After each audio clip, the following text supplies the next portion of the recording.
பிரச்சாரம் செய்ய நாகை வரவிருக்கும் விஜயை வரவேற்கும் விதமாக நாகூர் வெட்டாற்று பாலத்தின் இருபுறமும் தாவேக்க கொடிகள் ஊன்றப்பட்டுள்ளன.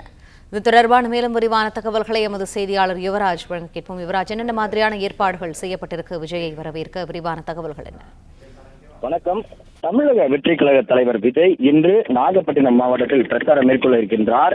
இந்த மாவட்டம் விஜய்க்கு எப்பொழுதுமே மிகவும் விருப்பமாக இருக்கக்கூடிய ஒரு மாவட்டம். காரணம், மீனவ மக்களுக்கு விஜய் எப்பொழுதுமே பிடித்தமாக இருக்கக்கூடிய ஒரு நடிகராகவே இருந்து வந்திருக்கின்றார். தன்னுடைய திரைப்படங்களின் மூலமாக பல திரைப்படங்களில் மீனவ மக்களின் குறியான அந்த பிரச்சனைகள் குறித்தும் அவ்வப்போது அந்த திரைப்படங்களில் இருக்கக்கூடிய அந்த வசனங்களை பேசியிருப்பார்.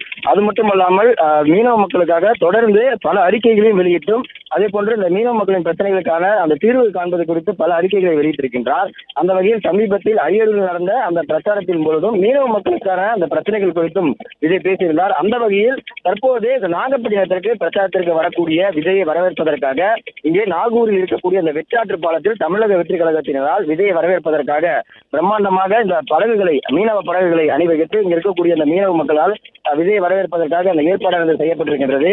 அந்த வகையில் இன்று விஜய் வரக்கூடிய அந்த நாகப்பட்டினம் மாவட்டத்தில் முக்கிய பிரச்சனையாக இருக்கக்கூடிய இந்த மீனவ மக்களின் பிரச்சனைகள் குறித்து பேசுவார் என்று இங்க இருக்கக்கூடிய மக்கள் எதிர்பார்க்கின்றனர். அந்த வகையில் தங்களுடைய அந்த வரவேற்பை காட்டும் விதமாக இருக்கக்கூடிய மீனவ மக்கள் மீனவ படகுகளை ஒன்றாக அணிவகுத்து அதில் தமிழக வெற்றி கழக கொடிகளை கட்டி விஜயை வரவேற்பதற்காக அந்த பிரம்மாண்ட ஏற்பாடுகளை செய்திருக்கின்றனர்.